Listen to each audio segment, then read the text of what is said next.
Are we the last to arrive? I hope we've not kept you waiting. Not at all. Your comrade is feeling better, I trust. Much better, thank you. Harness remedies are certainly potent, in more ways than one. One becomes accustomed to the taste, although I hope you never have cause to do so. Pray, take your ease.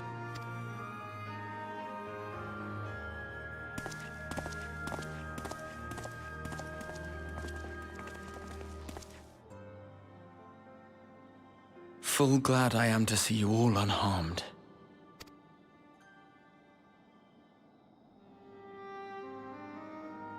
Valiant scions, for your heroism, you have my boundless gratitude.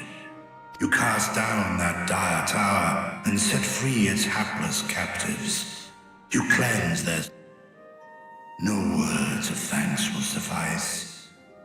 In place of platitudes, I offer a bounty of warding scales.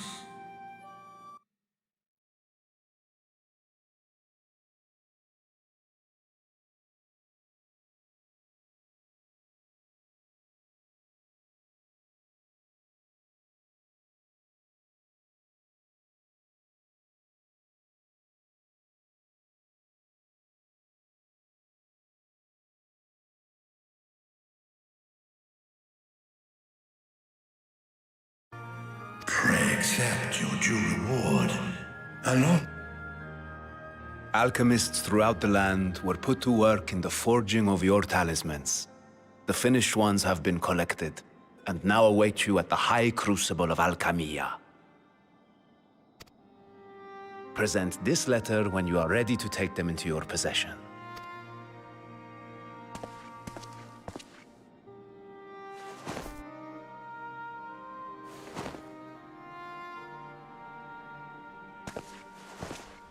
We are humbled by your generosity. Know that the inventive wisdom of Radzat Khan will be vital in restoring serenity to our star.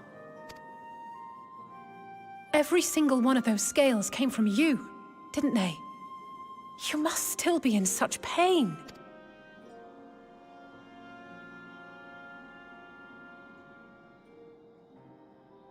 'Tis of no moment. A mere annoyance compared to the dreadful suffering inflicted upon this land and its people.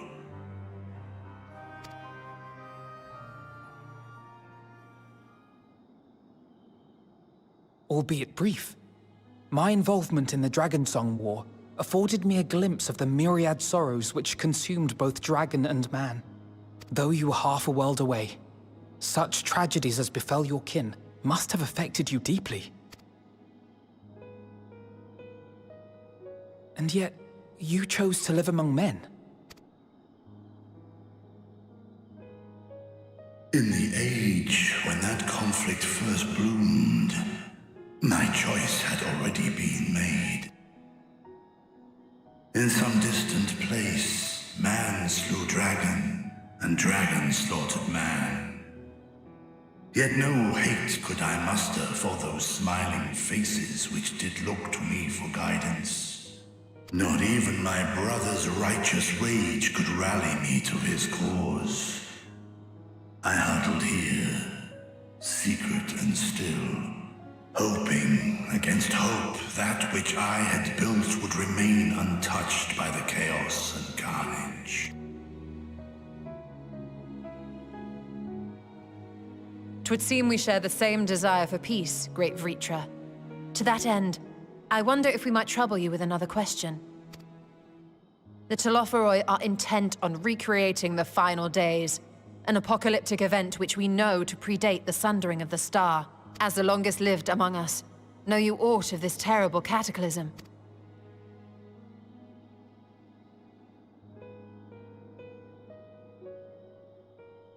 Nay. When war and strife drove my sire from his home, he crossed the great expanse with only our unhatched eggs as company. He alighted upon a shattered source, its 13 reflections long since scattered beyond the rift. Of events preceding his arrival, he knoweth naught, save that which Hydralin hath deigned to disclose. I see. So again, 'tis the inscrutable Hydaelyn to whom you must look for answers.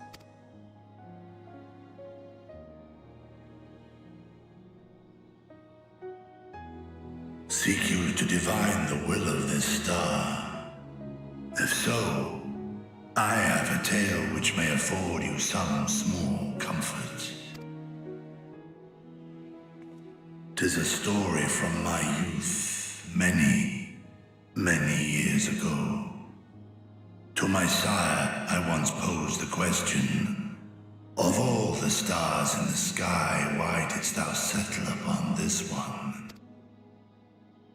To which Midgardsummer did reply, 'twas the last bastion of hope. He believed so long as Hydaelyn endured, so too might dragonkind. Solemn and portentous were his words. Yet take you solace in the knowledge that whatsoever Hydaelyn does strive towards, 'tis an ideal which hath earned my sire's conviction. Thank you, Vritra. You've given us warm reassurance in a world gripped by cold uncertainty. While I'm sure we all have a great many questions, I think it's time we collect the talismans and be on our way. Our fight against the Talophoroi is far from finished.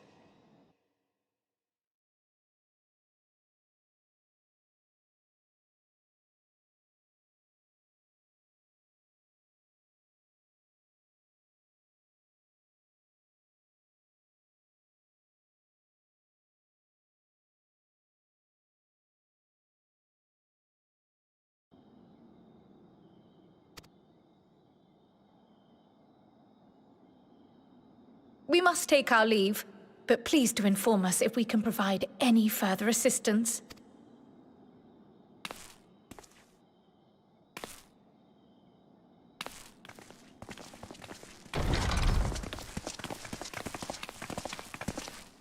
Prithee, there is one whom my sire hath judged worthy of honor and respect. The one known to men as Eorzea's champion. This hero of renown and rumor, 'tis thee.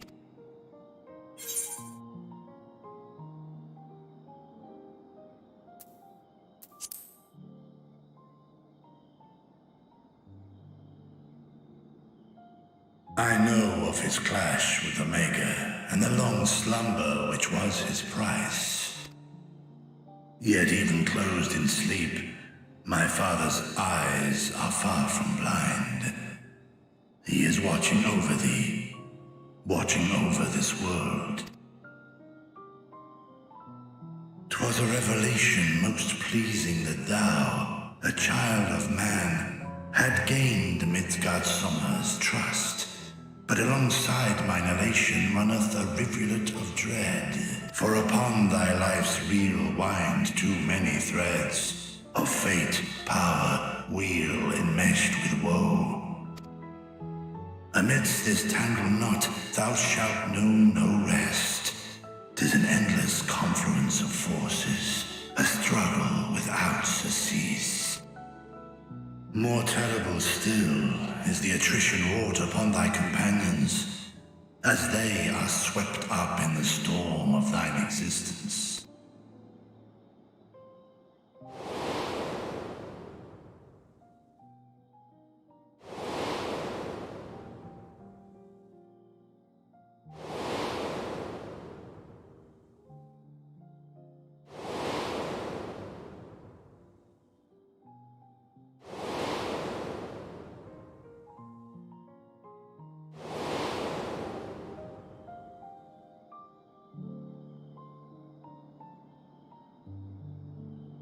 Take heart and protect them well. They will be your strength and your salvation. The hope thou wilt need come the end.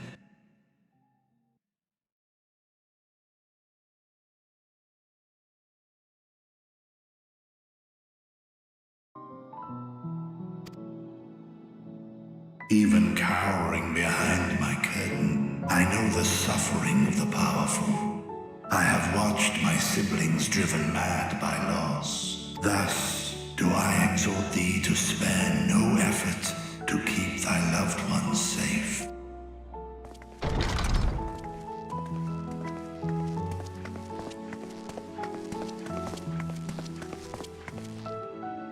Apologies. We hadn't meant to interrupt. It's just that we do have a history of suddenly collapsing, and when you didn't follow us out... 'Tis I who must apologize. I have detained your champion overlong with idle chatter. Go. At war's end, I pray I welcome thee back into my hall, where together with thy joyful comrades, you may toast your triumph.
These are the talismans we were promised. Yes, and I made a quick count. There are far more than we could have hoped for. Enough to outfit an entire company of soldiers, in fact. Considering the involved process, that they were able to manufacture so many in such a short span of time is nothing short of a miracle. Once we have distributed them to our allies in Eorzea and the Far East, we'll have a fighting chance to bring down the other spires, just as we did with the Tower of Zot. Or we could use them to invade Garlemald proper, and strike directly at the Telophoroi's base of operations.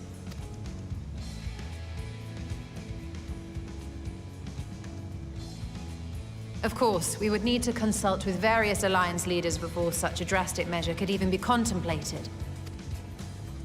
To which end, I could set out forthwith and present the idea to each of our allies in person. Pray allow me to undertake some few of those journeys. I find myself restless and in need of purposeful duties. I can head eastward. Bosnia and Dalmasca are just a short hop from here. And Doma's shinobi network should come in handy for passing on the word. We shall share the burden then. Meanwhile, I think it best that you and the others take the talismans back to the Baldessian Annex. We must keep them safe and secure until we've decided upon a course of action. Please, I must speak with you.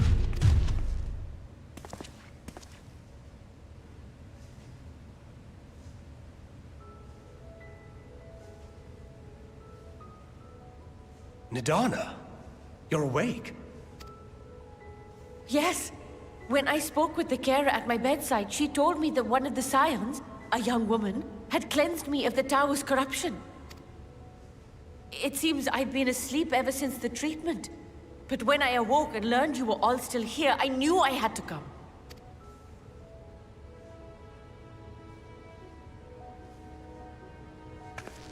As you said, Nidana was captured only recently. Such a brief exposure is swiftly cured, so I tended to her before we gathered at Megaduta. And I am truly grateful that you did. I cannot thank you enough. All of you, for everything you've done. Destroying the tower, rescuing our people. You've saved Thavnair from an awful fate.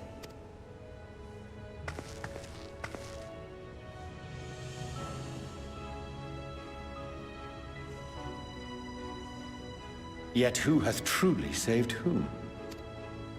Due in no small part to thine inspirational courage, the alchemists were successful in reproducing warding scales of proven efficacy. Replications of thy work now stand ready to travel across the seas, unto the hands of those who might wield them against this rising evil. The talisman? Is this true?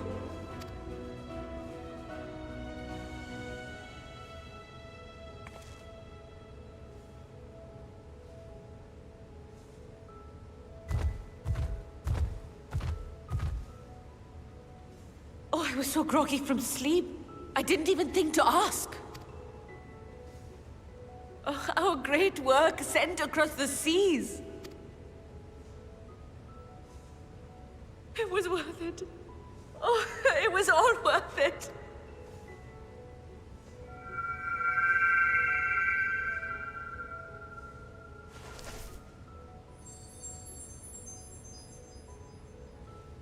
Look at that. Its color is completely changed. What do you have there?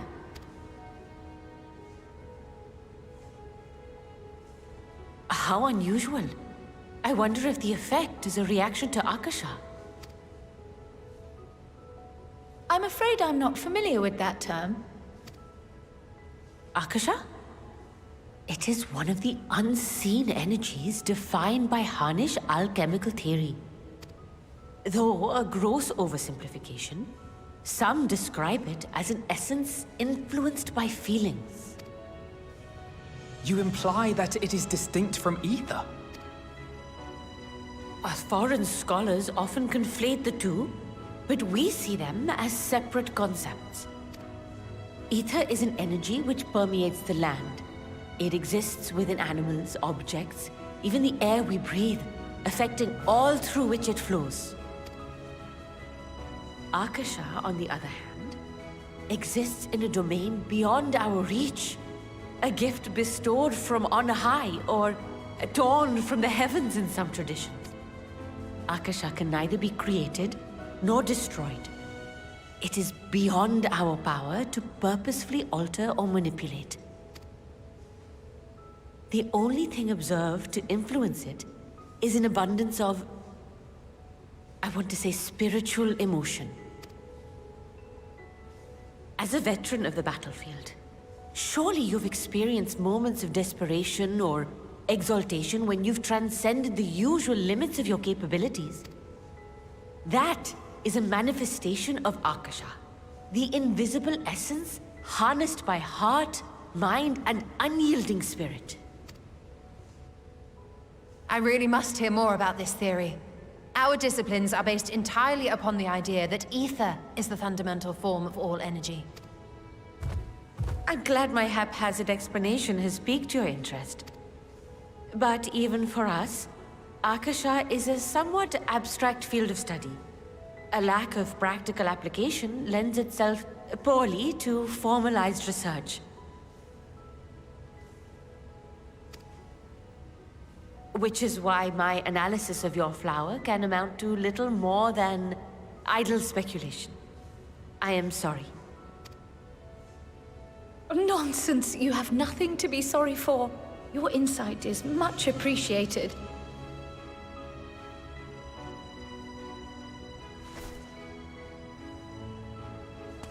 Shall we depart for Sharlayan then?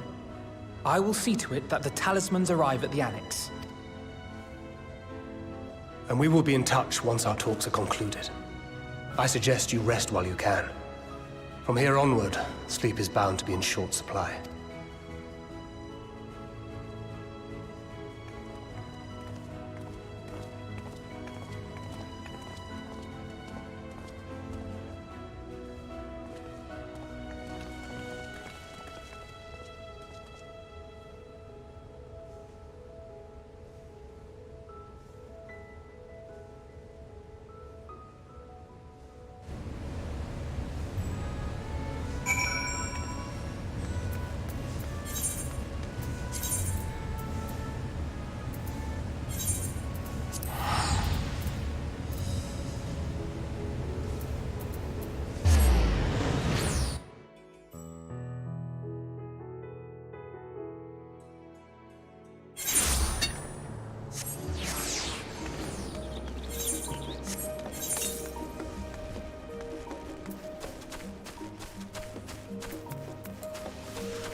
Take heart and protect them well.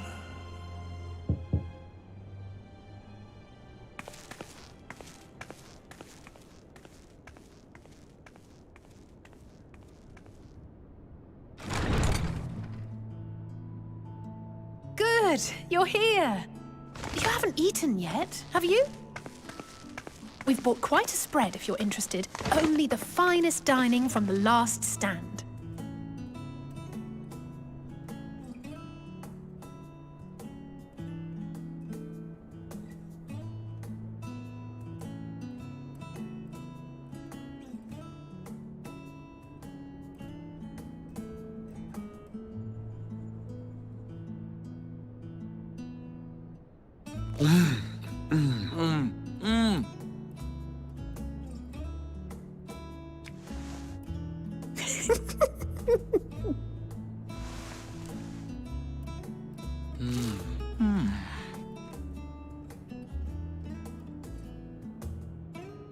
Lest you wonder, we invited Estinian as well. But he refused with a rather grim-faced, "No, thank you." I suspect Sharlayan cuisine is not to his liking. Oh, I don't know about that. Perhaps our lone wolf just needed some time apart. What? To perfect his brooding stare? Next time, I'll drag him out by the ear, sit him down in front of a Sharlayan feast, and see that he eats every last bite. An excellent idea.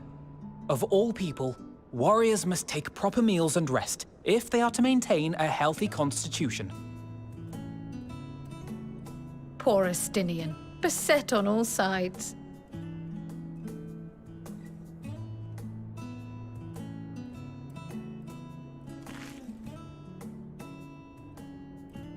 Speaking of one's physical condition, Mistress Quile, I hear you recently played literal host to Heidelin herself. And what an experience that was. Tiring, yes, but no lasting harm done. If anything, I should have liked to speak with her longer. I've not felt a hint of her presence since. Heidelin instructed you to carry that flower, yes?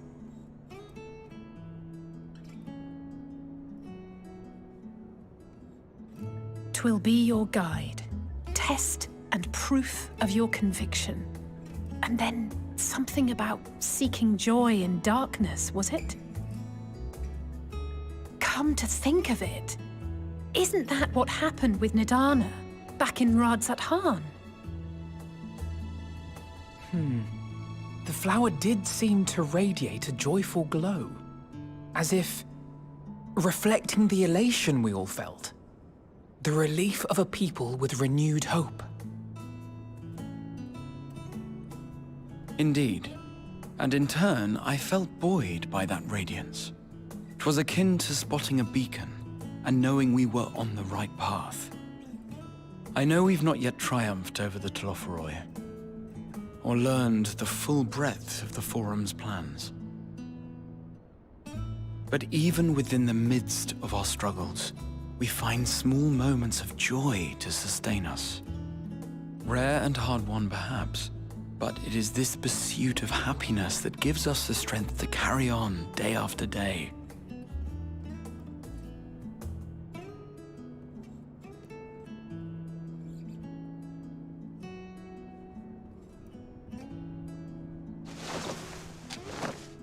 Hey, that's mine. To the swift the spoils. Though I recall that levitation spell of yours was quick enough. Only barely. And even at my best, I'm still too slow to wield it effectively in battle. Mayhap I simply require more practice with this new magic. You unearthed it from the depths of Numenon, I presume? Aye, and from a veritable mountain of arcane tomes at that. 'Twas necessary to facilitate my solitary explorations.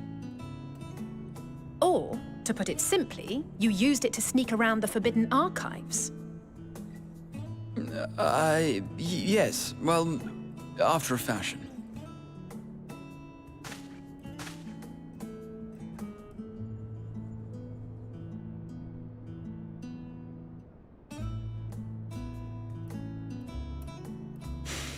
They're tall, you see. The shelves, they're too tall for me. And I could hardly move the library's platforms without attracting attention now, could I? Oh.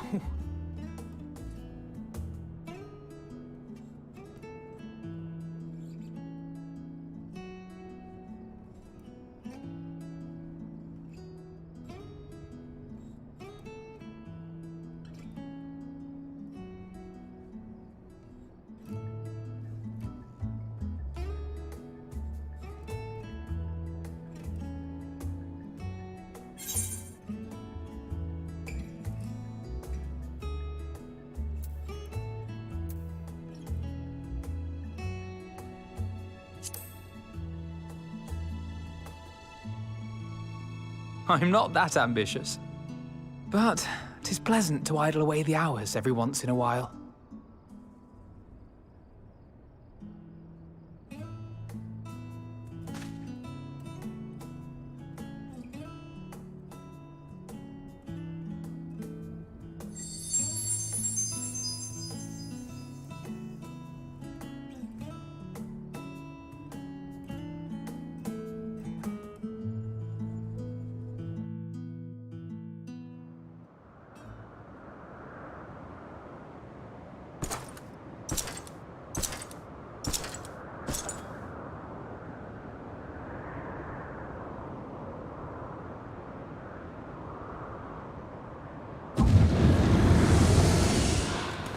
Ah!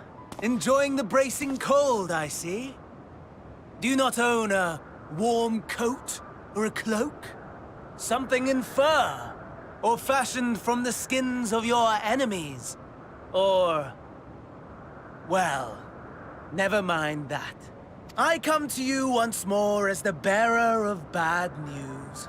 Our tower in Thavnair has been toppled, and I need not tell you by whom. Given how many we have at our disposal, the loss of a single spire is hardly fatal to our plans. It does, however, slow the rate at which we siphon the ether. If they continue to preoccupy themselves with the towers, then all will be well. But should our foe prove bold enough to strike at us here, then the timing becomes questionable. Our foe is bold enough. Of that, I can assure you.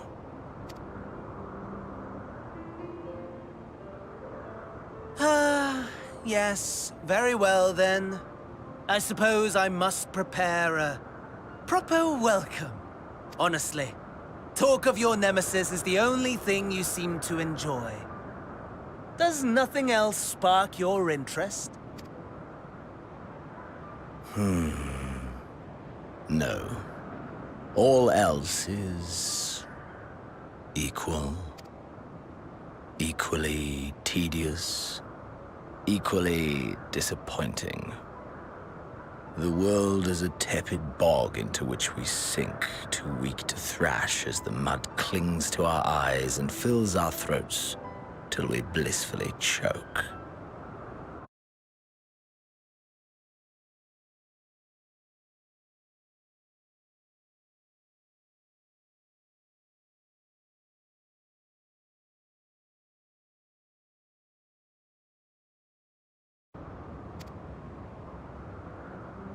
But then came the light, blinding and pure and hot, so very hot, enough to set my soul aflame. I basked in the afterglow until the void yawned once more, and then I knew the muck would never claim me again. There was naught for me ahead. So I drew the curtain on all that had come before. Burn. Burn. Let the whole star burn. I will have my contest. I will reclaim my moment.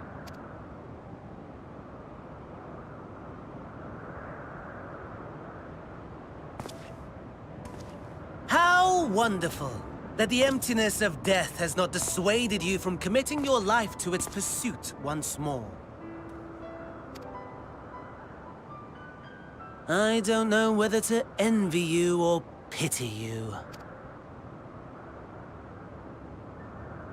You question my disinterest, but what of yours? Despite your noisome antics, I sense you take little pleasure in this endeavor. Mercy, my lord. Such pointed barbs from one who barely acknowledges my existence. Nevertheless, you are mistaken. For I do find this part somewhat enjoyable. You see, when I was mortal, I would always have the same dream. It was a fragmented thing. Disjointed. All the faces incomplete. The setting, too, was unknown to me. So I thought it simply a fantasy of my sleeping mind. Until one day, I realized it was showing me the truth. Much as your dream of the final days enlightened you.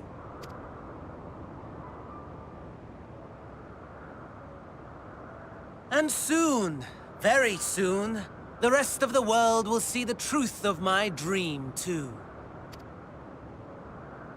Yes, I think that is something we can both enjoy.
Ah, I remember you.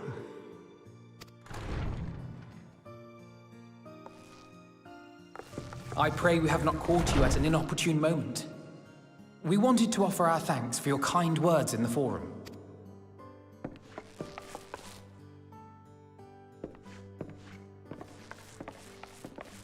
Well, I could hardly let that Inquisition go unchallenged. I've always believed that curiosity should be nurtured, not stifled. Thankfully, a majority of my colleagues agreed. A slender majority, aye, but a majority nonetheless. Had the vote not gone our way, we would be having a very different conversation, if any at all. Though I'd like to think you would have not given up on our cause. I'm told you paid a visit to the Annex afterwards. Yes, that's right. I was hoping to speak with the grandchildren of my dearly departed friends Galuf and Louisoix in a less dour setting. But it seems I just missed you.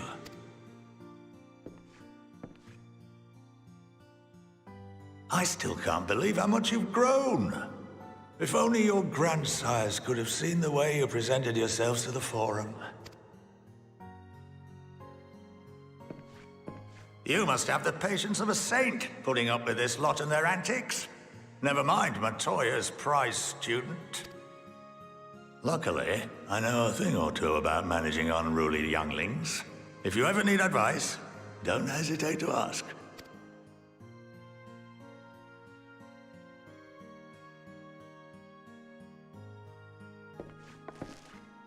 If I may, there is a rather more pressing matter we wish to discuss. What can you tell us of this duty that the Forum must fulfill? Nothing, I'm afraid. Like all humble servants of the Forum, I am sworn to secrecy. Or rather, I couldn't tell you if I tried. Our duty is of the gravest importance. Furthermore, if the particulars were made public, it would incite widespread panic. As such, those entrusted with this duty have been bound by an enchantment, which prevents us from speaking of such matters without the express permission of the Forum. How is that even possible? It's been some time since I last gave a lecture. Please, take a seat.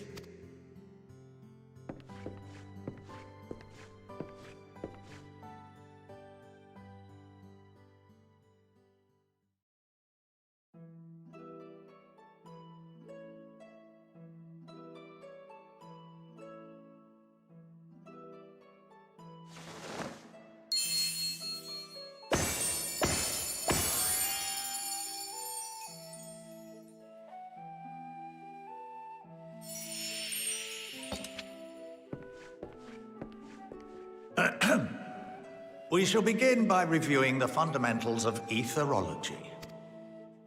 The ether, which imbues us with life, can be categorized into three forms.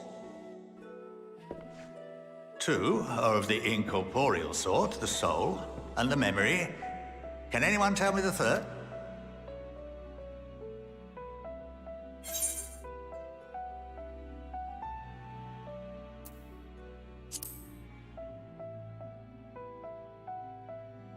Yes, very good. This is the form with which the layman is most familiar. Consumed by even the simplest of daily activities, and replenished by the food and drink that sustain us, this form of ether is in constant flux. In contrast, the ether that comprises the soul is rarely subject to dramatic change. The same can be said for memory, as the two are intrinsically linked.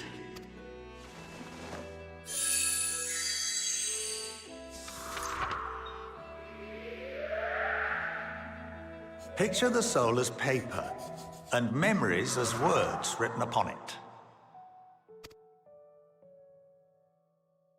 Now, what would happen if that paper was doused with ink?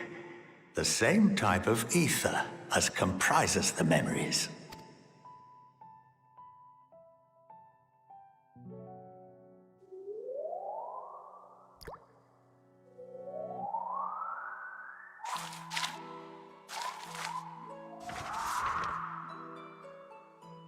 It would blot out everything that was written. Precisely. We would be unable to recall the memories, and any activities that depend upon them would be hindered as well.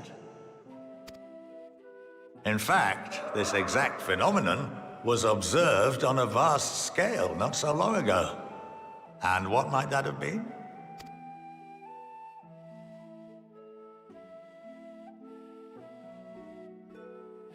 The seventh Umbral Calamity. The people of Eorzea vividly recall Bahamut breaking free of the Lesser Moon and raining hellfire down upon the realm. But no one could seem to remember the events that followed immediately afterwards. Indeed. To this day, we have yet to determine whether it was an unintended consequence or a deliberate act. The enchantment which binds me and the rest of the Forum is based on a similar principle. And yes, it is a contravention of the Sharlayan prohibition against the practice of memory manipulation. Only when a new member is inducted and told of our great duty are they subjected to the process. A necessary evil. You have my word that it would never be used to manipulate the populace. I should hope not. But can this enchantment be dispelled and your memories restored?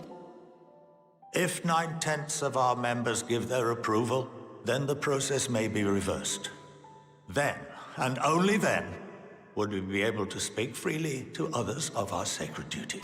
Barring that, we must wait until we return to the ethereal sea.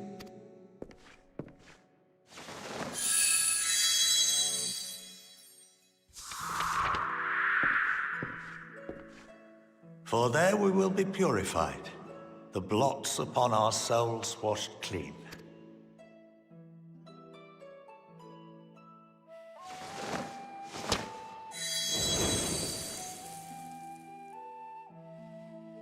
And our memories drift apart and dissolve, rather defeating the purpose, I suppose.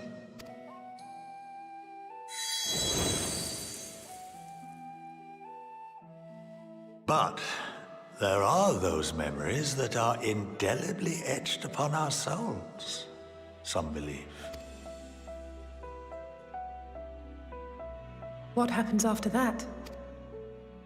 We are reduced to pure ether, coalesce with that of others, and create souls anew. Alternative schools of thought assert souls remain whole and return to the corporeal world, reborn into another form.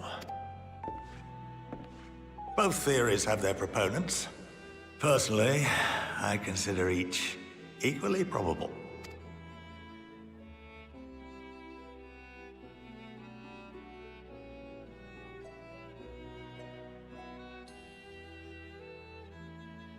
Well, I think that's enough education for today, now that I've given you some food for thought. Or rather, an entire banquet.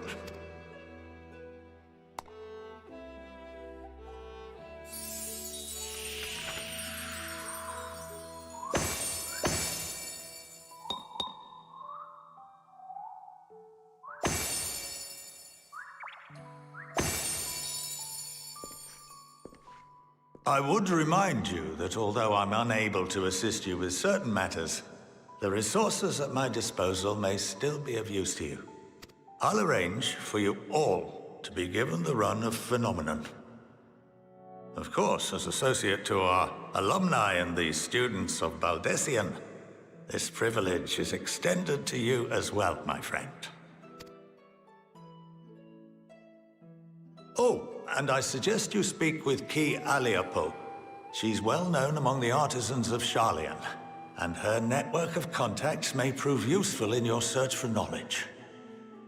I wish you all the best in your pursuits, wheresoever they may take you.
By the 12.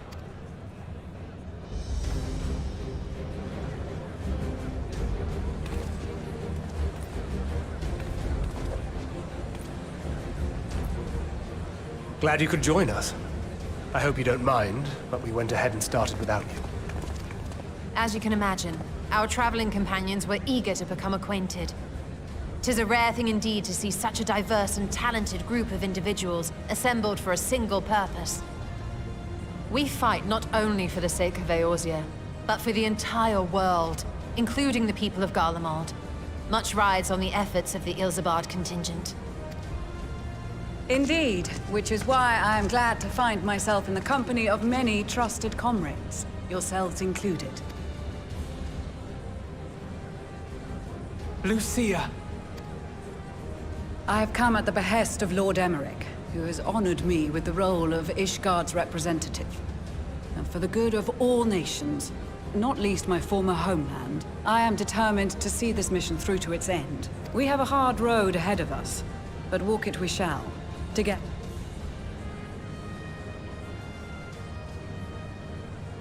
We too welcome this opportunity to work together once more. I have faith that, if there is a way to resolve this conflict, we will find it. Allow me to introduce you to the rest of our company. Everyone!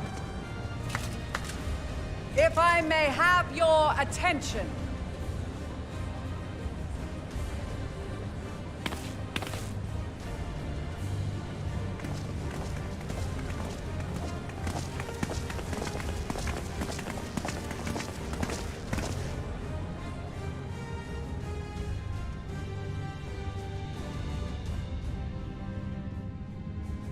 Might I ask you to speak first?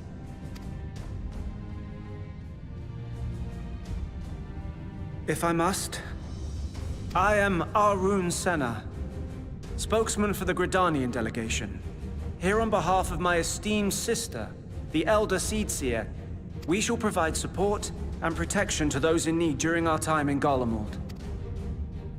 To that end, I am joined by healers selected by the Conjurers Guild, with the Order of the Twin Adder's Finest serving as our escort.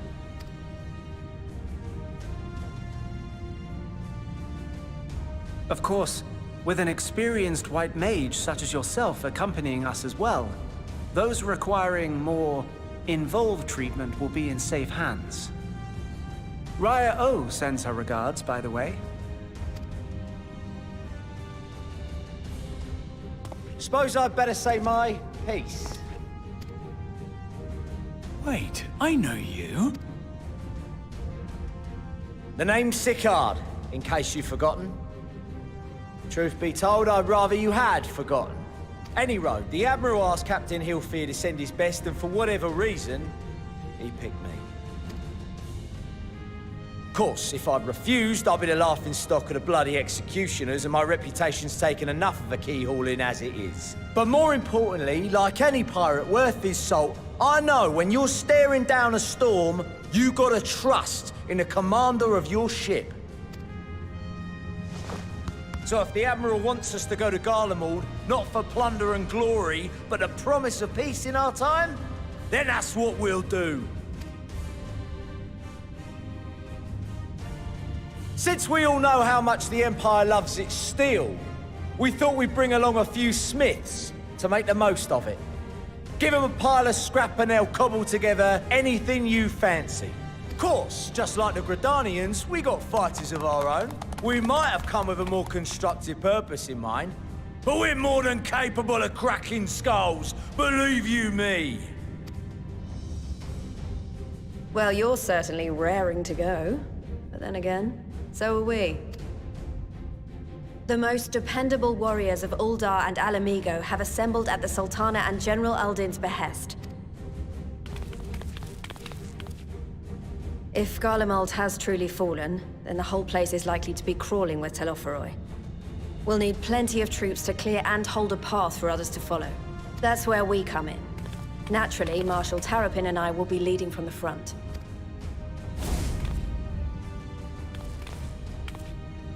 It's been some time since I last saw you in your element on the battlefield. From what I've heard, you've become pretty fearsome yourself. Master Matoya? The avatar of destruction?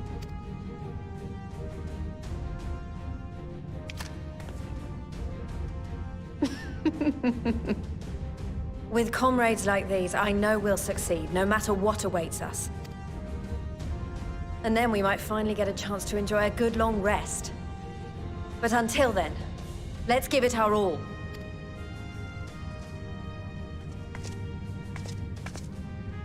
As for Ishgard, we Temple Knights have come in force to uphold our nation's commitment to the peace and welfare of our allies. The bitter cold of Garlemald is a formidable enemy in of itself. Our experience fighting in ice and snow will prove invaluable in the days ahead. Accordingly, I have been designated commander of the Ilzabard contingent. I will do all in my power to provide you with the leadership and guidance you require. The four high houses, House Hylinart foremost among them, have arranged for a host of machinists to join us on our mission. Their knowledge of Imperial Magitech is sure to be a great boon. They will address any problems of a technical nature, together with the smiths of Limpsa Lomitsa. There is another awaiting introduction. Lord Emanolain! Ah, yes. Emanolain de Forton, at your service. Though, lest there be any misunderstanding, I should stress that I've not become a fearsome warrior while you were away. Rather, far from it, actually. My brother, in his infinite wisdom, decided this would be an excellent chance to make something of myself. Oh, and fight for world peace and all that. But, should the opportunity arise for a spot of ballroom dancing, I will be your twinkle-toed gentleman of light.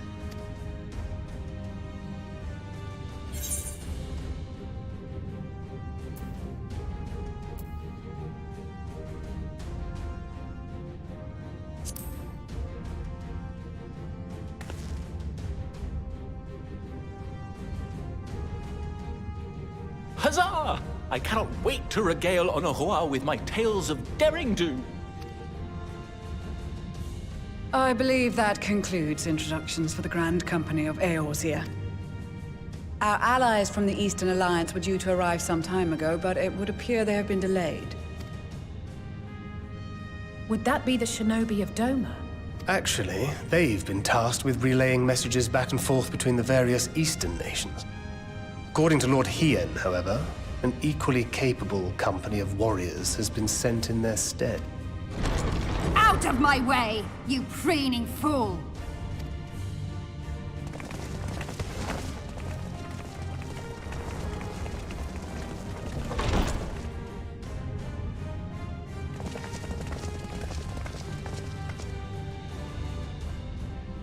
Forgive us for coming late. We are the delegates of the Eastern Alliance. Cyrena, and you've brought company. For battle and blood we come, as a step is sorely lacking in both. No towers befoul our lands, so we marched on those of Doma, only to find them beyond our reach. But now our thirst for slaughter will be slaked. No quarter to the enemy! Sadu Hatun, no. We go to make peace with the Iron Men, not war. Warriors of the Steppe, we've heard many tales of your bravery. We welcome you as allies. And these other ones you have brought are... Members of the Dalmascan resistance group, Lente's Tears. And the Bosnian resistance. Between them, they have a wealth of experience in espionage, and are particularly adept at infiltrating Imperial facilities. Which is fortuitous, since Garlemald's domain is so vast that I could never hope to handle reconnaissance duties all by myself. Dalmasca, Bosnia, Alamigo. All lands which have suffered the tyranny of the Empire. I would never presume to question your motives.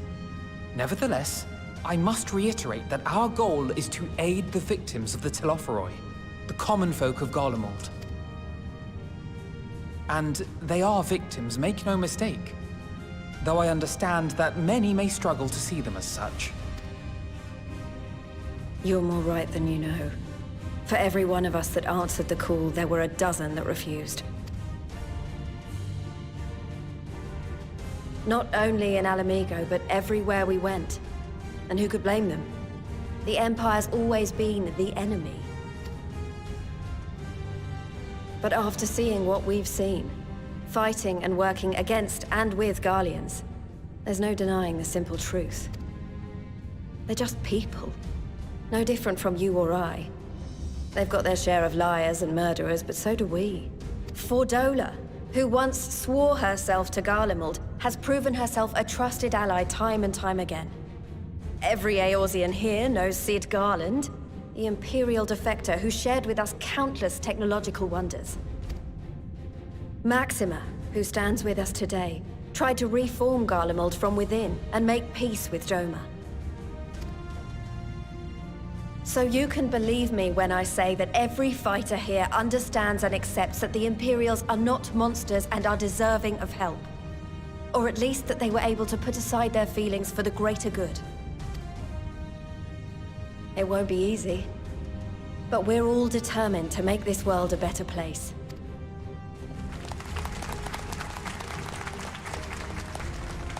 What lingering concerns I may have had were clearly unwarranted. I agree with everything you said wholeheartedly. Then we are in accord. Now, let us review our strategy. To reach the Garlean capital in northern Ilsabard, we must cross the central mountain range. Fortunately, Garlond Ironworks can provide aerial transport, sparing us this most treacherous part of our journey. However, attempting to fly any closer to Garlemald would attract the attention of the Talophoroi. As they appear to have seized control of the majority of the Imperial military, we must assume that includes its fleet. In addition, Garlemald possesses devices that can interfere with airship navigational systems, further discouraging an airborne approach. Given the circumstances, the closest we dare deploy our contingent is an area between the range and the capital, the Magna Glaciers. From there, we must travel the rest of the way on foot. We will also need to bring the airships with us to ensure we can withdraw with haste. Although much of the terrain will be blanketed in snow, we should be able to make use of local roads and shipping facilities. The vast ice field will afford us an unobstructed view of the surrounding area. On the other hand, it will also allow others to easily spot us, so it is imperative that we only make camp in positions where we can easily defend ourselves. And the airships, which must be kept safe at all costs. We cannot account for every possibility, so we must be prepared to think on our feet. We will be tested. Sorely tested, I expect. But for our homes and for our people, and a people not our own but in need, we will succeed. Spare no effort in your preparations. Once we depart, there is no turning back.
Ilsabard, divided in twain by a vast mountain range.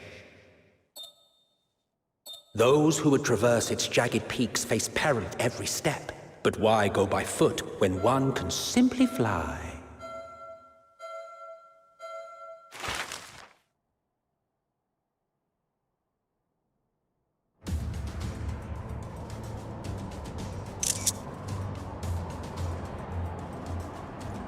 On the outskirts of the Imperial capital, in the frozen wastes of the Magna Glacius,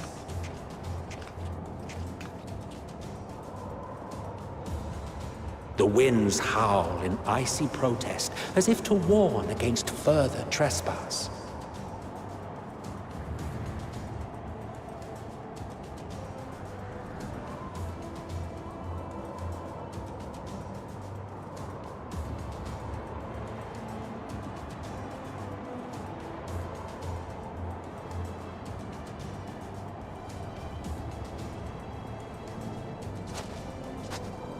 We've received word from Thancred's reconnaissance party. They've sighted a detachment of heavily armed Imperials. Survivors of the Civil War, perhaps? Perhaps, but there is more to it than that. Maxima reports that they're led by Vergilia, legatus of the 3rd Legion, which comprises the bulk of their number. However, they are also joined by several members of the 1st. From what I recall, the 3rd Legion fought for Nerva in the War of Succession following Varus' death. The 1st, on the other hand, were under the direct command of the Emperor and rejected Nerva's claim to the throne. These legions were enemies. Indeed. In fact, our sources claim that it was a conflict between them that sparked the Civil War.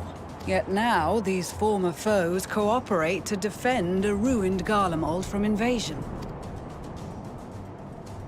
Then it is all but certain they have been tempered. So, what's the plan? If me and my crew is out reaving, we charge straight in, no messing about. But that ain't what we're here for. Quite right. Soldiers or no, they are people of Garlemald. The very ones we have come to aid. Direct confrontation is unavoidable. Nevertheless, we must make every effort to limit casualties on both sides. Rather than kill them, I would remove them from the field. How so? Savage beatings, disarmament, and imprisonment? Not impossible, but easier said than done in the heat of battle. Having observed the opposition, I imagine Thancred had something to suggest? He did. He and the other scouts have already infiltrated a supply depot some distance beyond the Imperial detachment's current position. Stored within is a stockpile of Magitech armaments. And once we give the signal, Thancred's team will destroy them all. In so doing, we will deprive frontline troops of materiel, and likely force the detachment to send men to...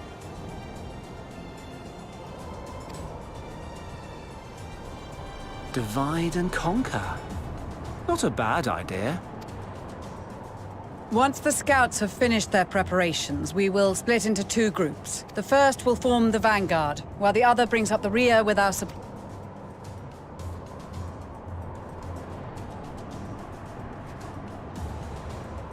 As for the Scions, I ask that you lend your assistance where you deem it needed. I would prefer, however, that you accompany the rearguard and be prepared to join the van at a moment's notice. Kept in reserve as our trump card, so to speak.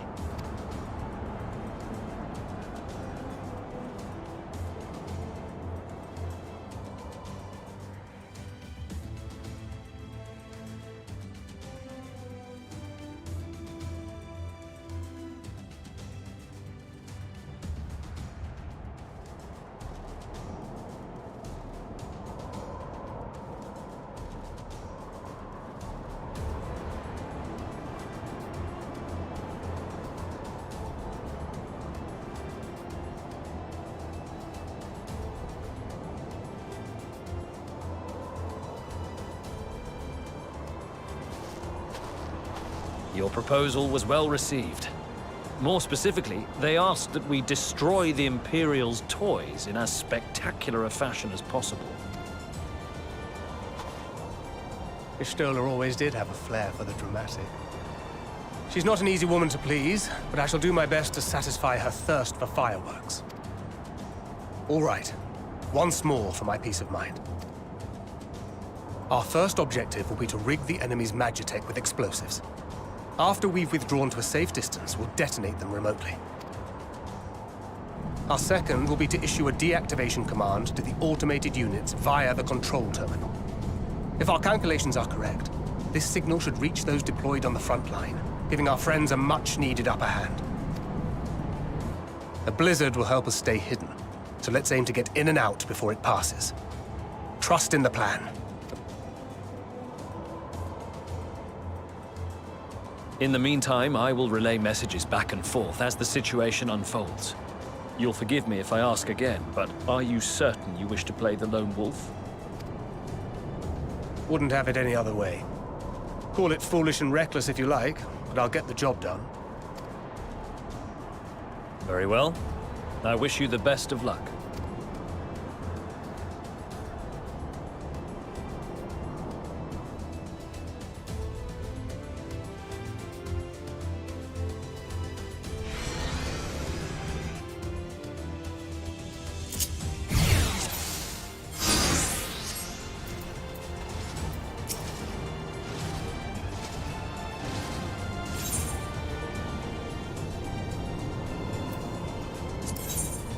Keep your wits about you. It's time. We only have one shot at this, so let's make it count.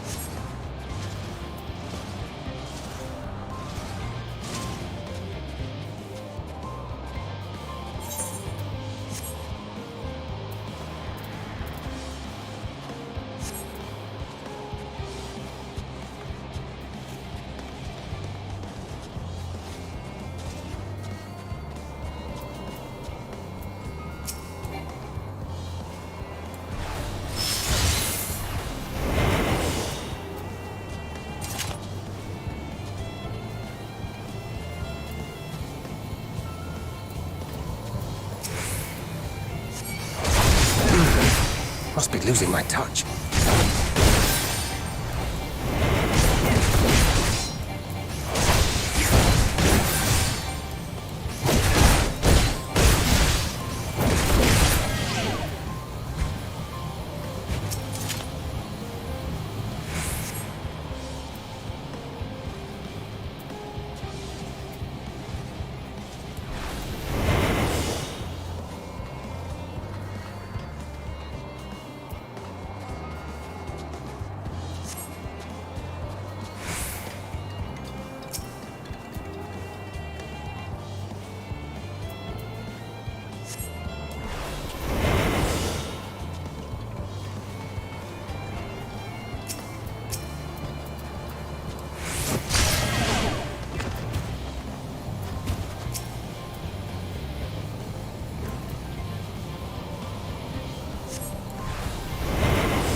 Seven hells.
Must be losing my touch.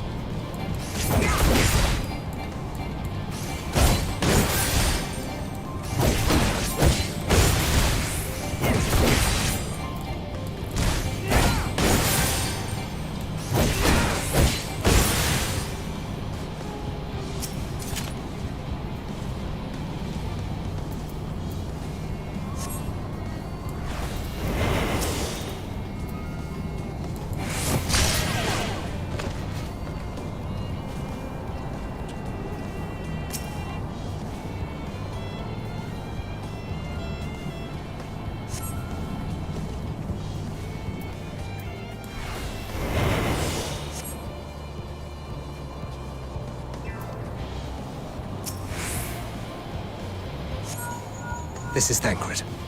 The explosives are in place. Very good. All is proceeding as planned. Head to the control terminal. It should be to the northwest. Understood. Have the others wait at the rendezvous point.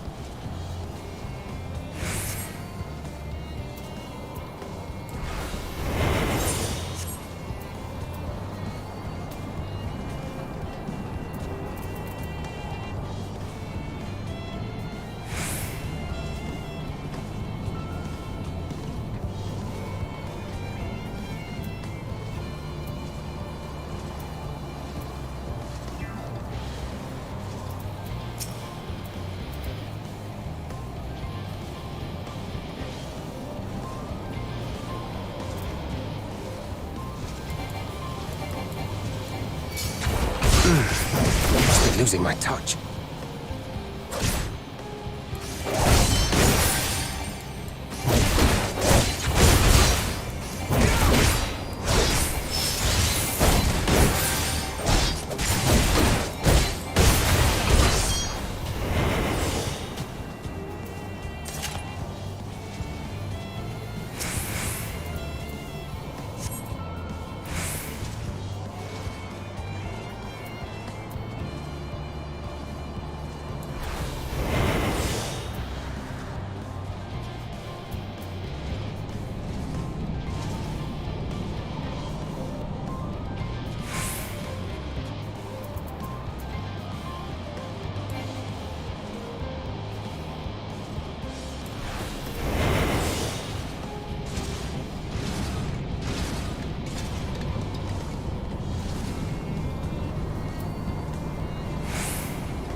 Must be losing my touch.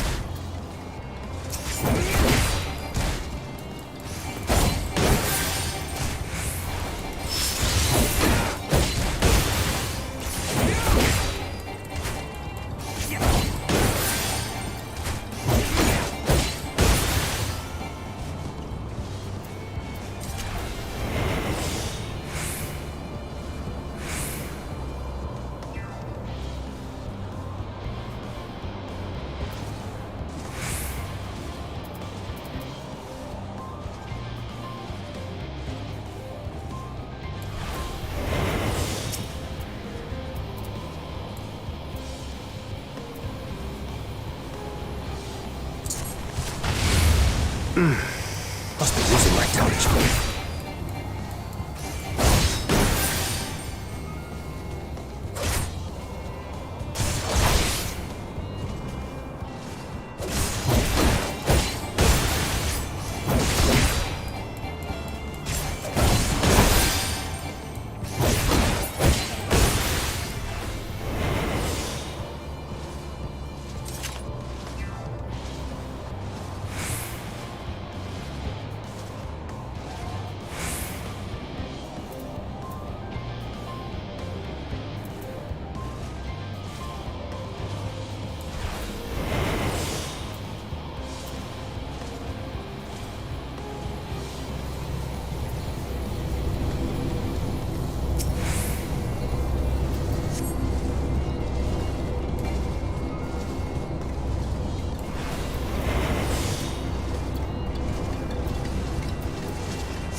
You are returned, and none the worse for wear, to my considerable relief.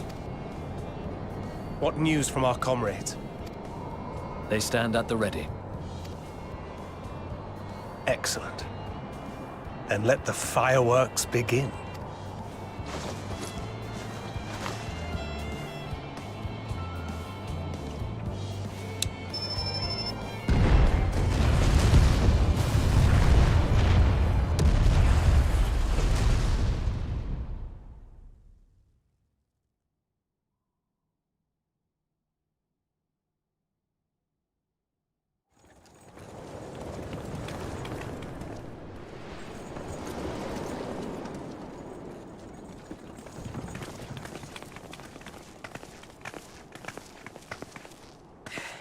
The blizzard's beginning to clear. The Vanguard should be engaging the Imperials any moment now, if they haven't already. Ishtola and the others are with them, so I'm sure they'll be all right, but...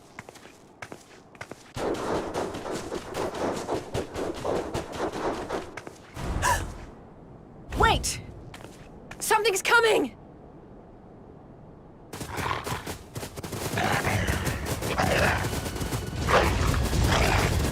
Oi, oi!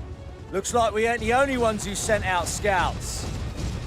Keep them away from the carriages! We lose those, and we're as good as dead!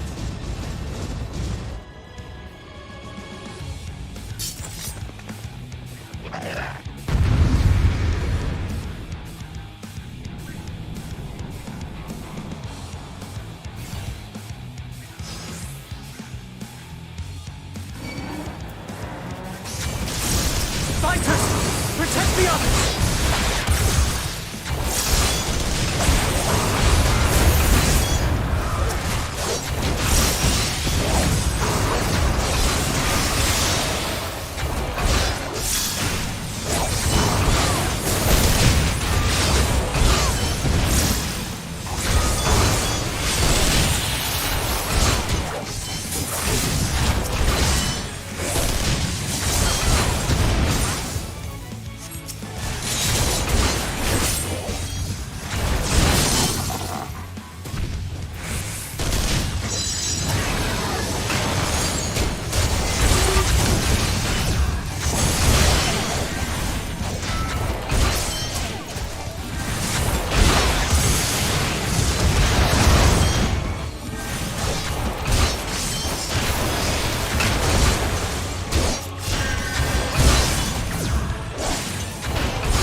A brief respite, but stay alert.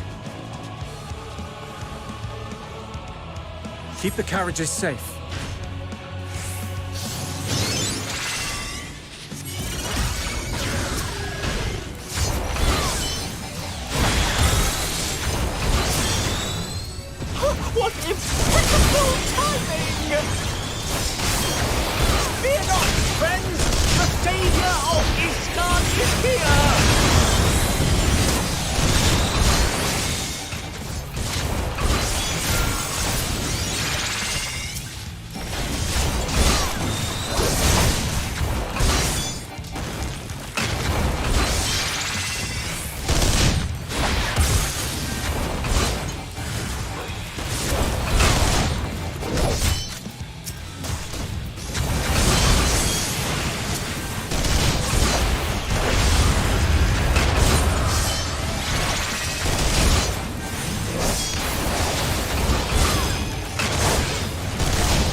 display, but the other carriages are still in danger.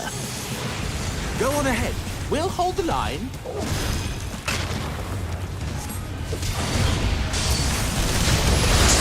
We're the only ones still struggling. Can't we put our backs into it then?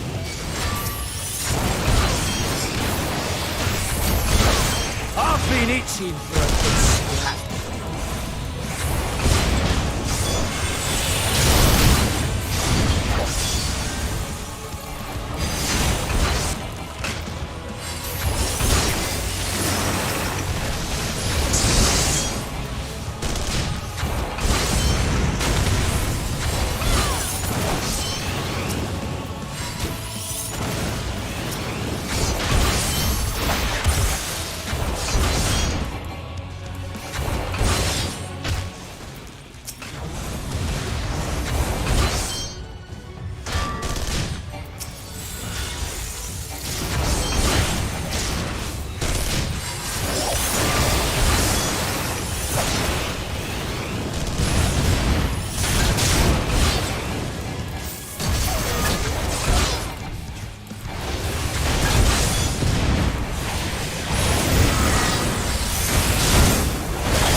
You lot all right back there?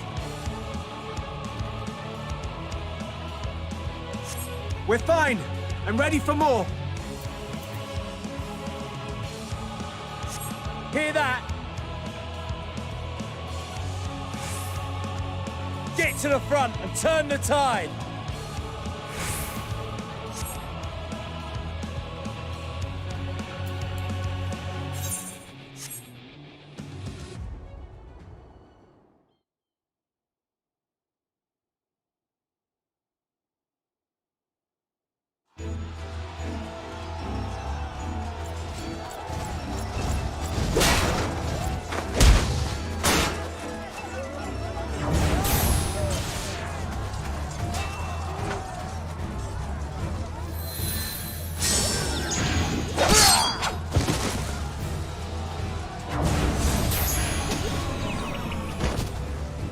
Removed from the field was not a euphemism for enthusiastically murder. It's nothing that won't heal in time. The trouble is, their tempering has made them utterly fearless. Subduing them would be easier if they had the capacity to submit in the first place. Well, this is the path our young charges would have us walk, and that we all agreed to follow. You knew it would be hard, yet still you pledged your lance, did you not?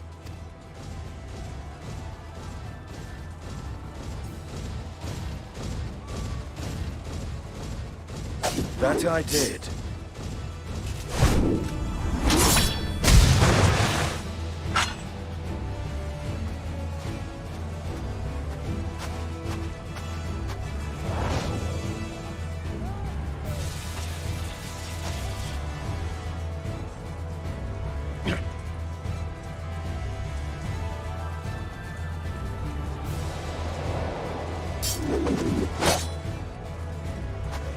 That's for Gilia.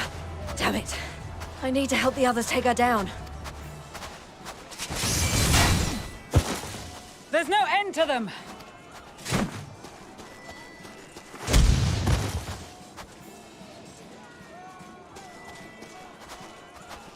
I was wondering when you'd turn up.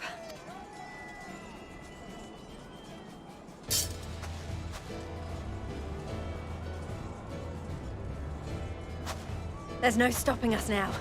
Come on.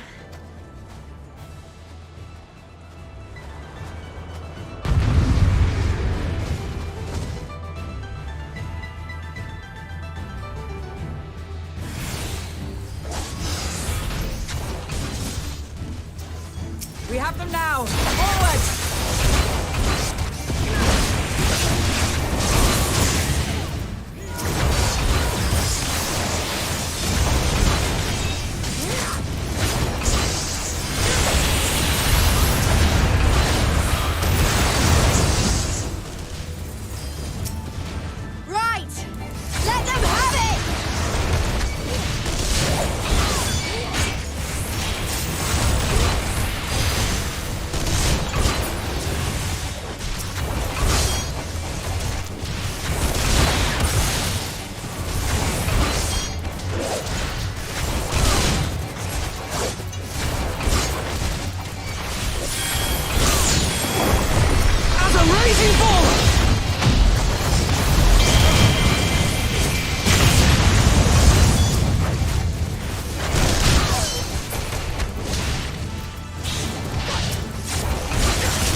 sun!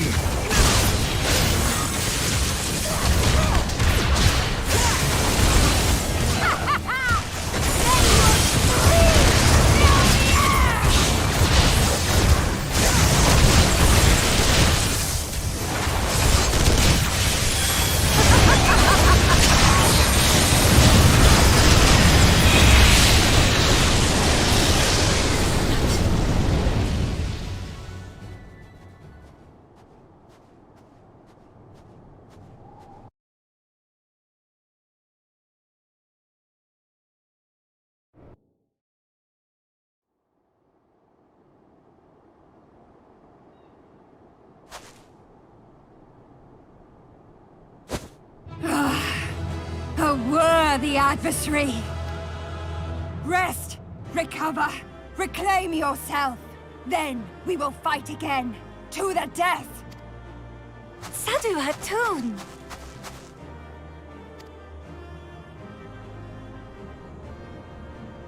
That was the last of them. The day is ours, thanks to your timely arrival. What of the supply caravan?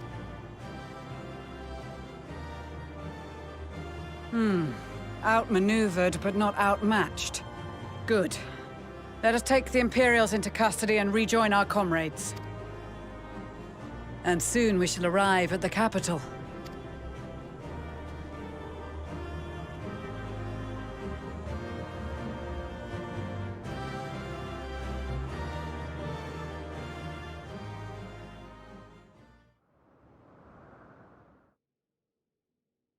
So cold and unforgiving. Thus spoke Emperor Solus as he gazed upon his barren domain.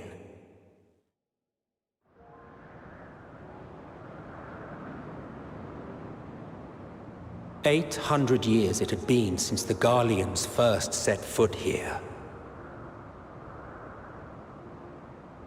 Bested by the Kavosi after centuries of war and driven from fertile southern pastures into the blasted northern wastes.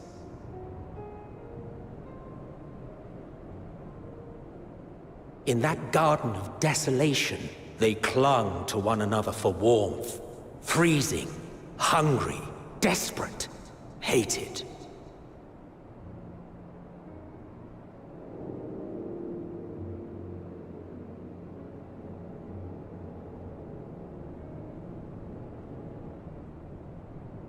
The chosen forsaken.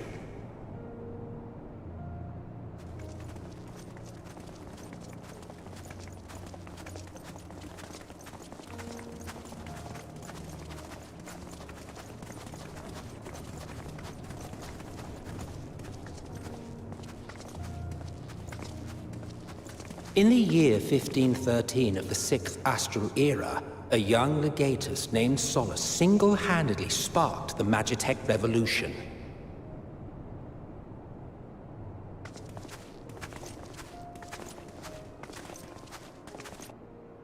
How did he conceive the machina that feed on ceruleum? Once a common, soft-spoken soldier, how had he so quickly ascended through the ranks? Like so many others, those who knew the truth are gone. Taking in the capital with his eyes for the first time, I recall thinking to myself, far colder on the earth than in the heavens. Yes, far colder indeed. Bitterly so.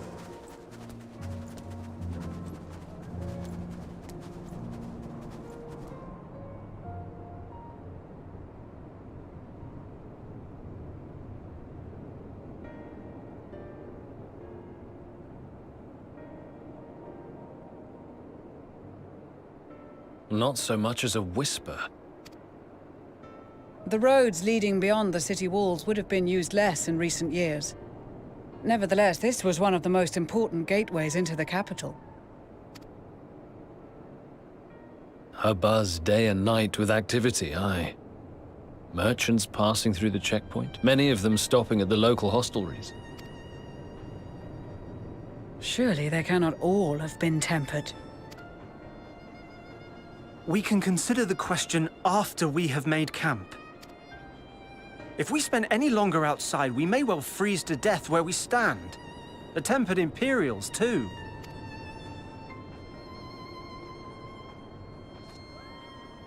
This will be our temporary base of operations. Secure shelter for ourselves and the injured, and dispatch scouts to survey the surrounding area. If we're planning on staying here a while, we ought to give this place a proper name. Well, the constant sound of ice cracking underfoot makes me think of broken glass. An apt name, perhaps. But enough of this. To work, everyone!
Our present situation is as follows. Efforts to aid the people of Garlemald have begun in earnest. Moreover, having entered into the capital, the Imperial Palace is within our reach. But before we proceed further, we must learn what has befallen this city. For therein lies the key to understanding and combating the Talofaroy's designs. I have a suggestion, if I may. Several of the Imperial soldiers we captured on the Magna Glaciers are members of the Populares and acquaintances of mine. Once we have cured them of their tempering, they should be able to give a reliable account of the events leading to the capital's downfall. A promising idea. I will assist the healers and their ministrations. Of course, I will require a proxy of my own, assuming you can spare one. Would you like a hand? No, I am sure we will manage. Better that you take my place in the field. The noxious ether of this place disagrees with me, and as I shall need to draw on my own for the treatment, 'twould be prudent for me to remain within the camp. This talk of curing the tempered is all well and good, but I reckon the cold is a more pressing concern. All the houses round here are fitted with ceruleum heaters that could keep us warm and toasty. Problem is, the machines seem to have given up the ghost, and if we keep sitting around, freezing our asses off, we'll be next. My smiths reckon that with the right parts, they can have them working again, but it won't be easy. Understood. The machinist will assist them in the repairs.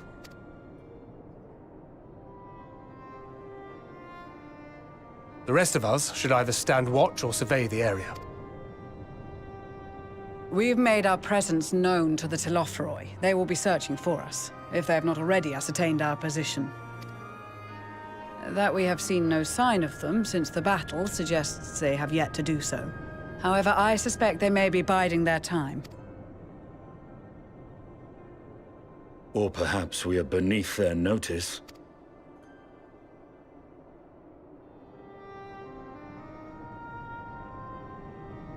In any event, we'll find no answers standing around here.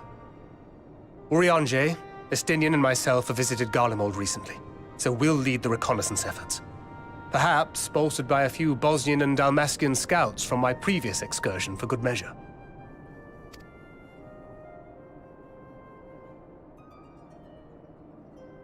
Don't forget about us Alamegans. We have experienced scouts of our own. Well now, this is turning out to be a rather sizable team. With such numbers, we should be able to cover a wide area with relative ease, including that surrounding the Imperial Palace. How about you, Graha? I have a feeling we'll find a use or two for that vanishing spell of yours. Twould be my honor to be of service. Though I doubt that you of all people need rely on my tricks. That leaves us with guard duty. As a matter of fact, I have something else in mind for the two of you and Alphino. Between here and the center of the capital lies the Eblan Rime.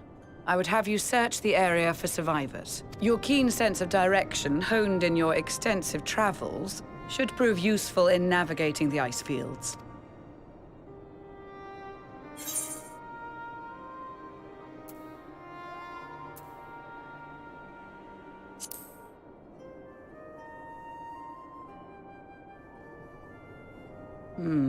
As ever, you do not want for enthusiasm. But given your experience traipsing about through Kurthus, I should be surprised if you let a little inclement weather dampen your redoubtable spirits. And even if that were the case, the promise of hot soup upon your return would surely spur you to action. You all have your duties. Let us make haste. May the Fury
blood trail.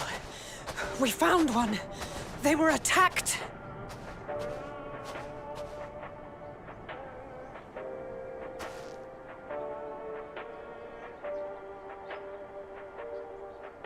No.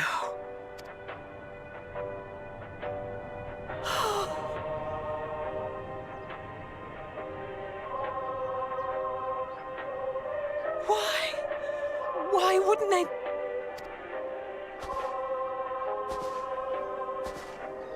Safer to brave the wilds than trust in our magic.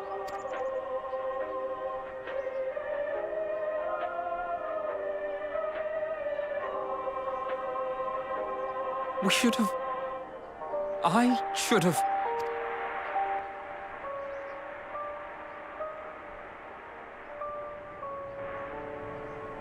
We can't leave them like this. We have to take them home. What if we're only making it worse? Maybe we don't belong here, but neither do they. Not out here in the wind and the cold.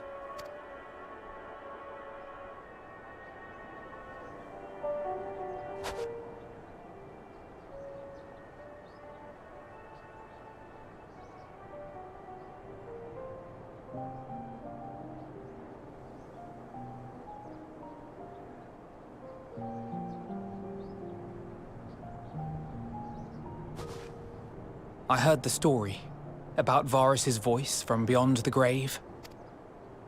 Of course, I didn't believe it, but Licinia and her sister did. Perhaps there is something to the tale after all.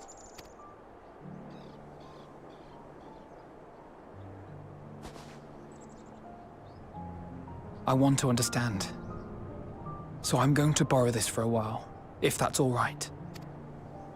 You had every reason not to trust us. We came as trespassers, invaders. But I pray that in time, we will be more than that to you. That we will find a way to help your loved ones. And see that no more children are left to freeze alone in the snow.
Thank you for your report.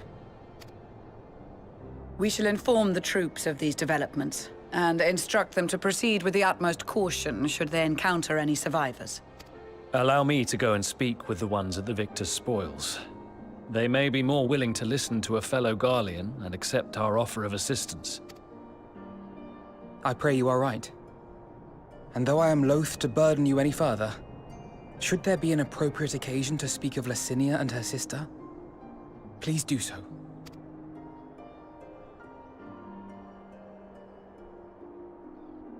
I am sorry to have put you through this.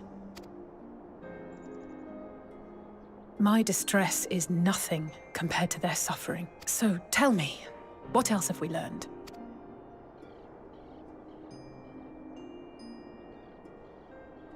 As you may have already heard, we have succeeded in curing the members of the Populares, Maxima identified. They have provided us with some intriguing insights into the current state of Garlemald.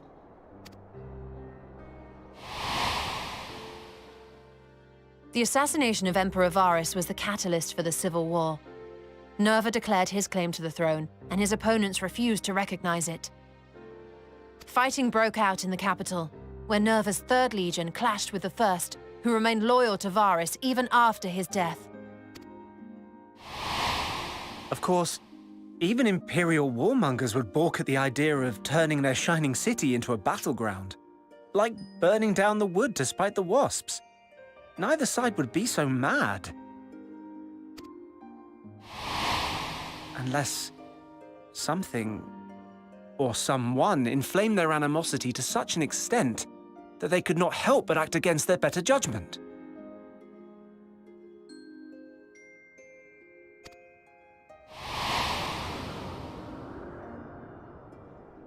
It brings to mind events at the Gimlet Dark, does it not? The Emperor's sudden withdrawal from the front lines, specifically. Nerva and his father, Titus, Varus's then political rival, took advantage of rumors that Crown Prince Xenos had been possessed by a demon. Elidibus, what better way to disparage your enemies than with the truth, or a close enough approximation? Indeed. But before their accusations could be substantiated, many of Titus's followers were silenced. While some were merely stripped of their status, others died under curious circumstances. One after another, suddenly and suspiciously. Again, Elidibus. Like as not, he had a hand in it. No evidence was found to implicate Varus, certainly. Nevertheless, Titus, Nerva, and the Third Legion would have judged it a brazen attempt by the Emperor to rid himself of his political enemies. And then, in the midst of this growing turmoil, Varus Sosgalvis is murdered.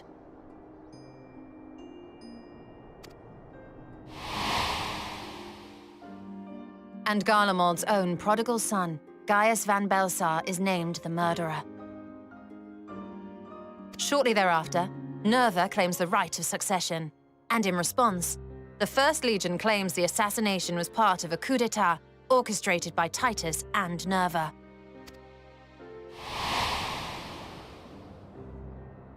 So no one is at fault, and everyone else is to blame. I should add that both parties received substantial financial backing, presumably to provide them with the means and encouragement to pursue a swift victory, and that these contributions came from the self-same benefactor. I'd heard House Brutus had been filling the Third Legion's coffers, but the First as well. It would seem so. Though the Populares determined that the First Legion received funds from a variety of organizations, all had connections to House Brutus. So Fandaniel, in the guise of Asahi, was playing both sides against each other the entire time. The information we gained from my friends does not end there. One night, shortly after fighting broke out, the capital was shaken by an immense tremor. From that point onward, they have no memories, no recollection of any events, including our clash on the Magna Glaciers.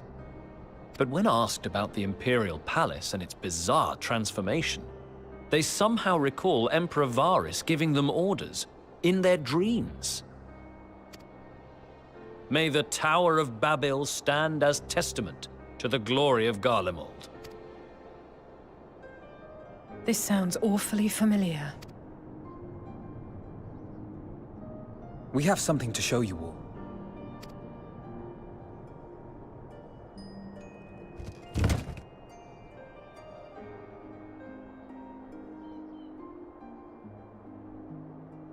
Varys spoke to them through this radio. Perhaps it was a recording, but if not, that would be inexplicable.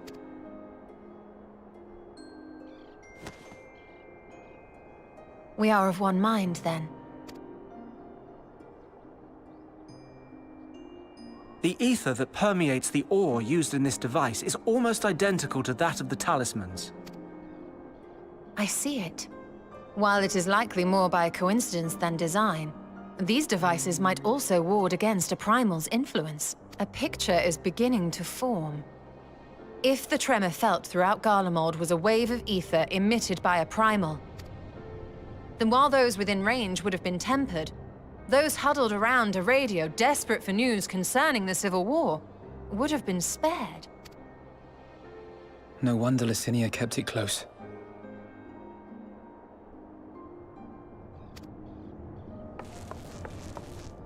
My friends, I must speak with you. A young man was caught trying to steal our supplies. He is a soldier of the Iron Men, we think, but one who has not been made thrall. Thankfully, Magni restrained him before blood was spilled. The stranger is outside, if you wish to ask him questions. I think we do.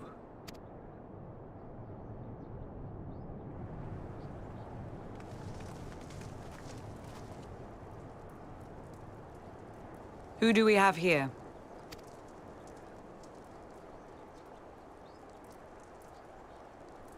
Garleans? Traitors to your homeland! Have you no shame?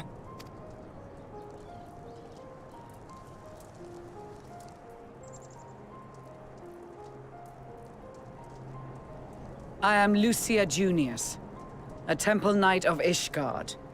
And you are? Jullus Pier Norbanus. And that's all you invaders will get from me. We are not here to invade Garlemald. Far from it. Like you, our allies in Eorzea and the Far East fight in defense of their lives and their loved ones even as we speak. But it is the people of Garlemald who have suffered most. This we know. And that is why we have come to offer you our aid, that we may unite against our common foe.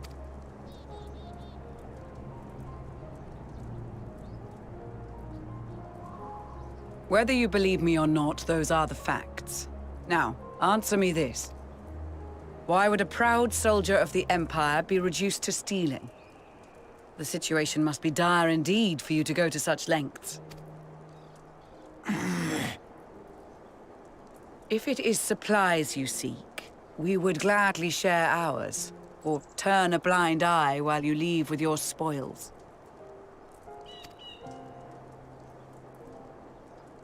I will not negotiate. My commander will determine how to deal with you and yours. If you wish to treat with him, I will take you, but no more than 3. I don't much like the sound of that. But if we do accept his proposal, I suggest the 2 of us and...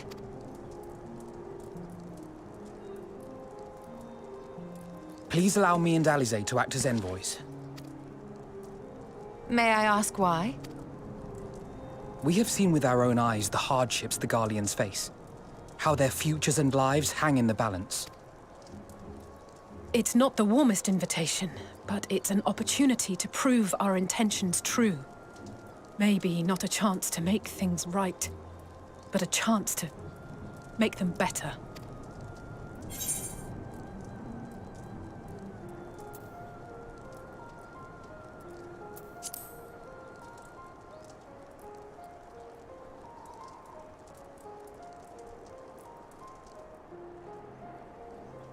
I can see that persuading you otherwise is a lost cause, but you will proceed with the utmost care.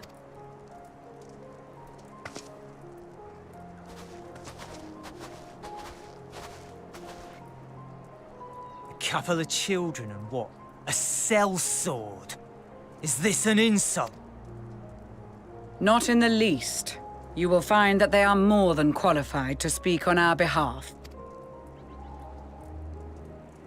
There are many dangers on the road ahead. I will need that back.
These are their chosen representatives.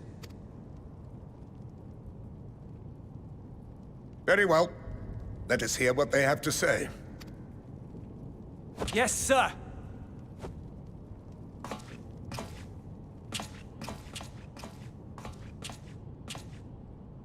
I present to you our commander, Lord Quintus Van Kina, Legatus of the First Legion.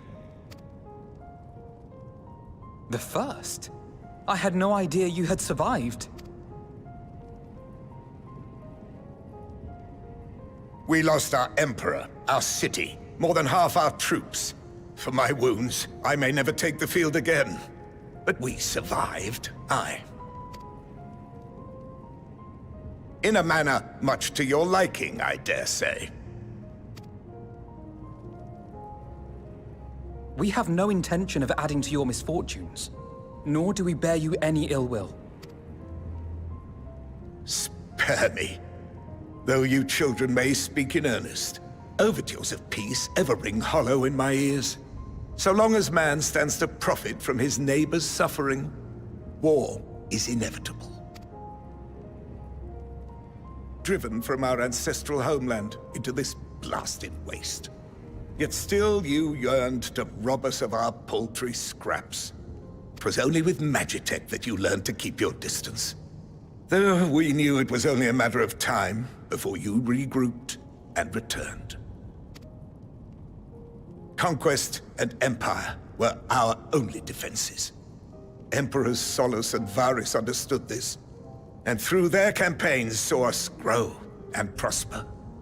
Much blood has been spilled in Garlemald's name, aye. But if it is a choice between yours and mine, then it is hardly a choice at all. I do not deny that a great many conflicts throughout history were driven by the desire or necessity to gain by another's loss. That is not why we are here. Nor have we come to petition your aid in the war with the Telophoroi, grave though that threat may be. Our purpose is simply this. We wish to help you. Let us help you. If there is aught that can be done to ease your plight, we would be glad to do it. Perhaps you would.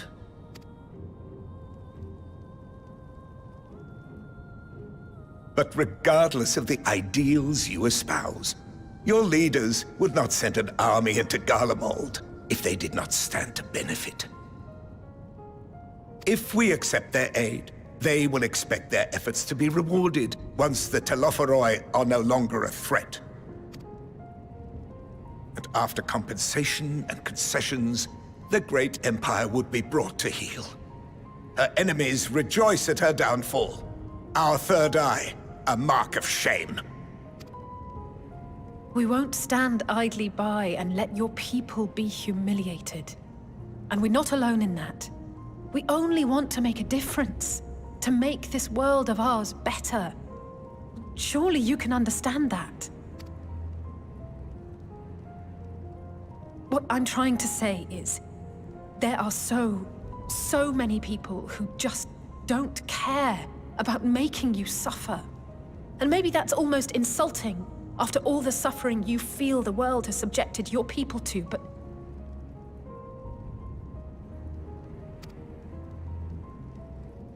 believe it or not, that's the truth. And now we're here, and all we're asking is for you to tell us what you want, what you hope for.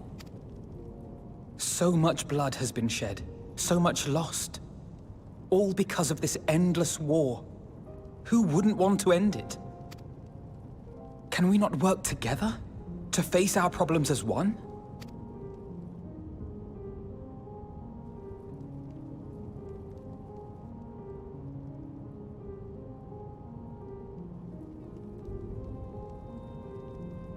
Answer me this, young peacemakers. If a world without conflict is your desire, why reject the unity and prosperity of Garlemald? Is it because we do not share your faith? That we do not share your heritage? That our ideals and virtues differ? that we cherish and hold in the highest that which you do not. Disparity is the root of discord, and peace built on compromise is flawed and fleeting. Happiness for one and all is a dream, and the reality is that to the victor go the spoils. That is why we Garleans will never submit nor surrender. For freedom and for pride, we will remain true to ourselves until the bitter end. That is my hope.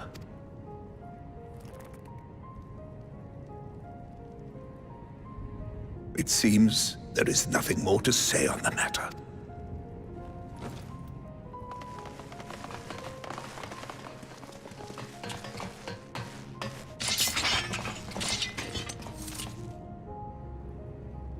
You will remain here while I decide what is to be done with you. Do not be alarmed. No harm will come to you, if you cooperate.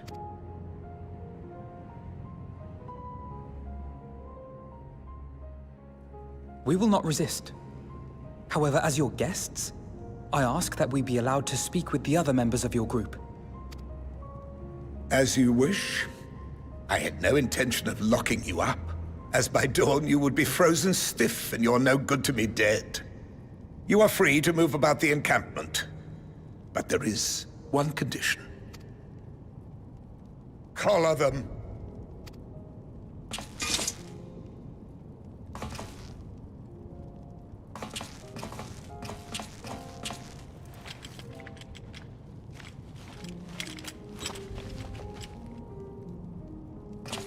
What are these?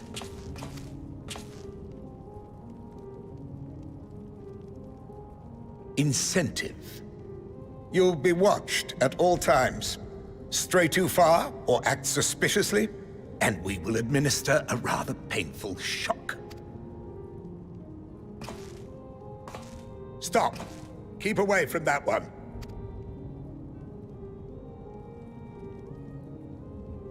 The champion of Eorzea is not so easily cowed.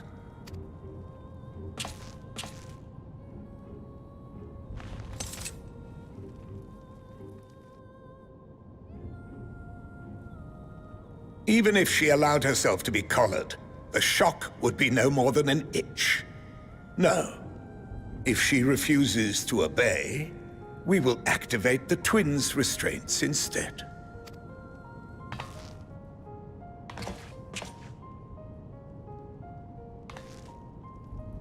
You needn't worry about us. We'll forget we're even wearing them soon enough. Even now, you still... Why go to such lengths? What is it all for?